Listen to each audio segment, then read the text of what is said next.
안녕하십니까. 무진정사 지화입니다. 한 일주일 제가 동영상을 못 올리다가 오늘 또 시간이 조금 여유가 되길래 동영상을 준비해서 올립니다. 오늘 말씀드릴 내용은 제가 직접 어제와 그제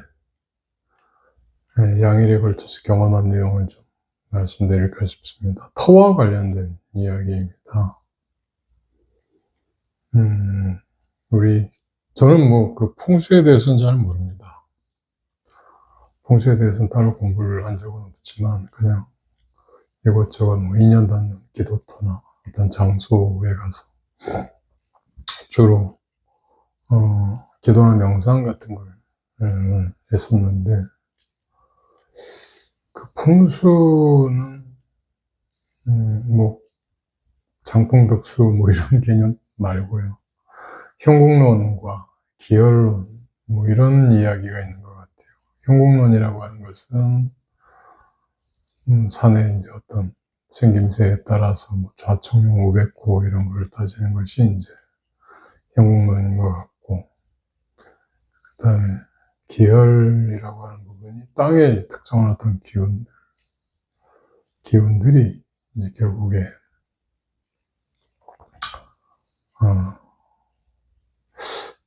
그 기열론의 이야기인데, 기열론과 관련해서는 제가 조금 체험한 바들이 있어서 말씀을 드릴 수 있을 것 같아서 오늘 그 내용을 좀 제가 주로 말씀드린 공간과 관련해서 이야기를 드리겠습니다.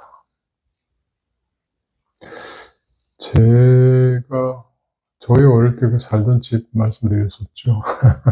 저희 집이 좀 묘한 그런 현상들이 자주 일어나던 터였다.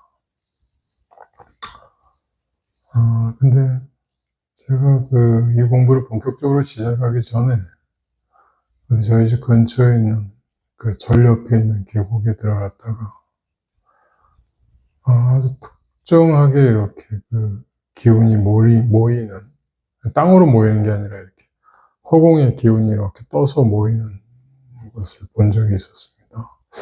굉장히 특이하다 이렇게 생각을 했는데, 그게 이제 기열론이더라고요.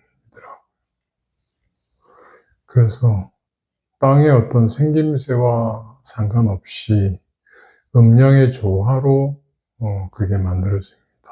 예를 들어서 이제 그 기열론의 핵심은 이제 양이죠.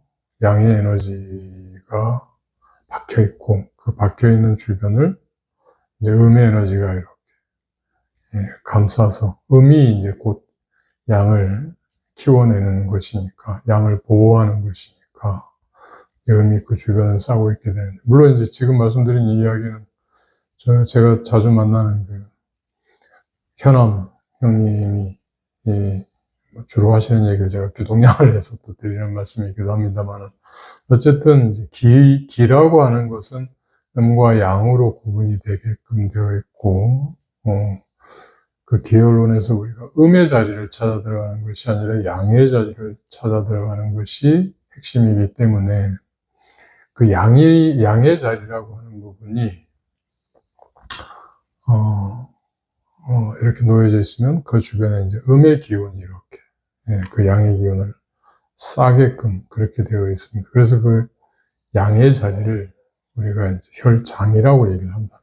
혈판, 혈장 이렇게 얘기를 하는가 봐요. 근데 제가 이제 현암 형님을 따라서 우연하게 이제 현암 형님이 알고 있는 그 장소에 가서 이렇게 앉아서 명상을 해봤는데, 명상을 해보니까 꼬리뼈에 자극이 오더라고요. 꼬리뼈, 그러니까 제가 호흡할 때 명문으로 받아들이라고 하죠. 예. 꼬리뼈라기보단 정확히 꼬리뼈 위에 그 골반, 척추가 시작되는 그 부위에, 그 명문 있는 그 부위에 아주 이렇게, 확실하게 느껴지는 자극이, 진동이, 느껴지더라고요.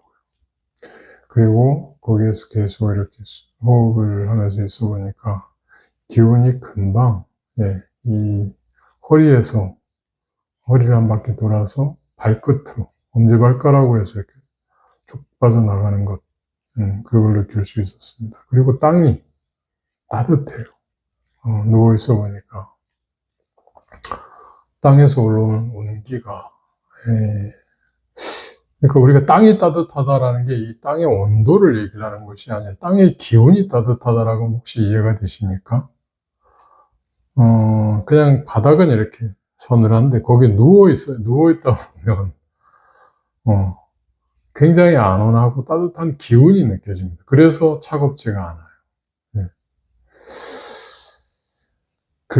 태백산에 가면 한겨울에도, 한겨울에 눈밭에도 그 눈만 탁 걷어내고 그 위에 낙엽을 살짝 깔고 비닐 한 장 이렇게 깔고 덮고 그냥 주무시는 도인이 있습니다.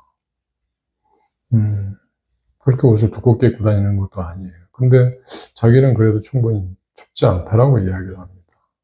저는 그게, 저 사람이 태백산에서 수행을 하는 어떤 그런 내공이나 태백산 산신의 어떤 가피가 있어서 그렇지 않을까라고 생각을 했는데, 만일에 그런 어떤 혈장이라고 하는 부분을 정확하게 찾아내고 또 그 혈장의 에너지와 자기가 충분히 공감할 수 있는 어떤 그런 경지에 가 있다라고 하면 한겨울 눈밭에서도 춥지 않을 수 있겠다라는 생각을 하게 됐었습니다. 이게 저 혼자만 만일에 그런 경험을 했었다라면 그냥 특수한 어떤 경우다라고 제가 생각을 할 것 같은데, 신기해서 제가 그 다음날 저희 그 아내를 데리고 같이 또 갔었거든요. 그 자리에 앉아서 또 한 서너 시간을 이렇게 있었는데, 저희 집사람 또한 저하고 똑같은 이야기를 하더라고요. 제가 이야기를 먼저 해준 것이 아니라 그냥 이 자리에 앉아서 한번 이 기운을 느껴봐 이렇게 얘기를 했더니, 이 허리 뒤쪽 골반, 꼬리뼈에 있는 그 위에가 진동이 온다. 그리고 그 진동이 발로 쭉 차고 나가는 게 느껴진다라고 저하고 동일한 경험을 이야기하더라고요.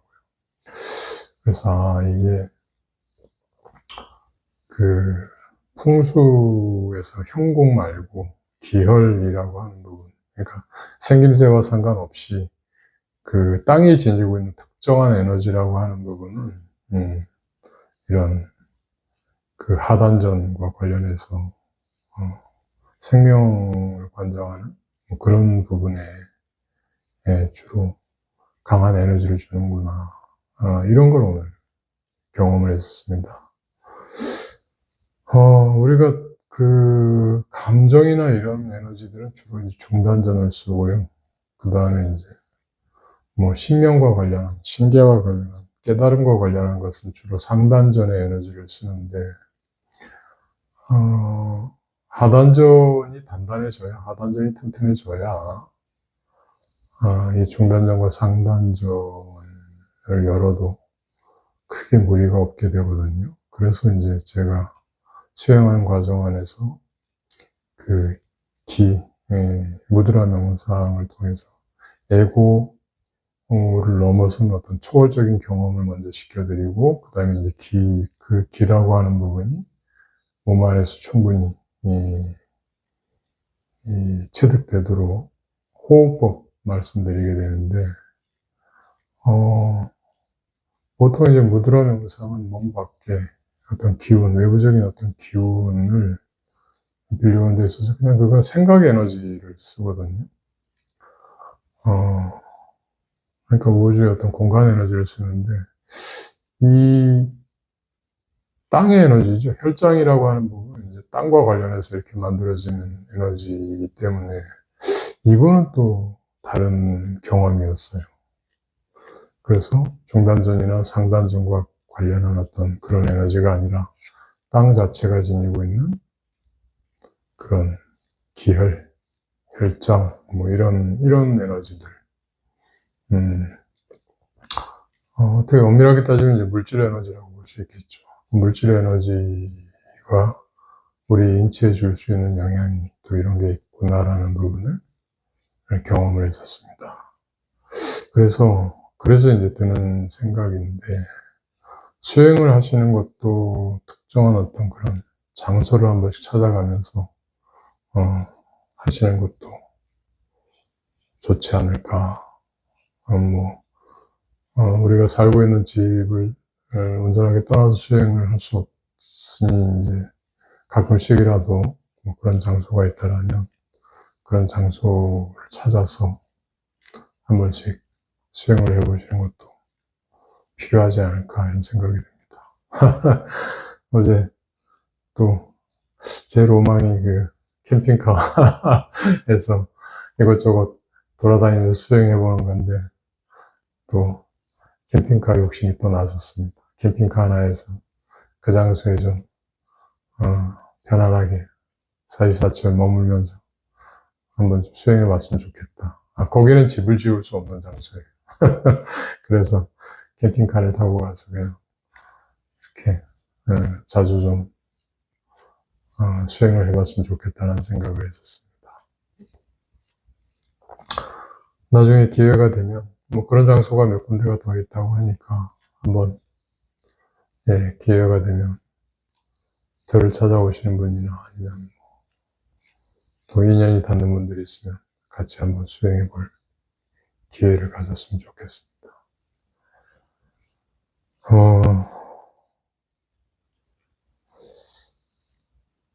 그런 자리가 발복지이기도 하고, 또 건강, 수면과 관련한 어떤 그런 장소이기도 하기 때문에 뭐 능력이 되시는 분들은 한번 그런 자리를 찾아서 생활 거처를 한번 마련해 보시는 것도 좋을 것 같다는 생각을 합니다. 예, 감사합니다. 오늘은 뭐 그냥 전혀 엉뚱한 얘기이긴 하지만 제 체험에 관한 그 터와 관련한 제 체험의 이야기를 말씀드렸습니다. 감사합니다.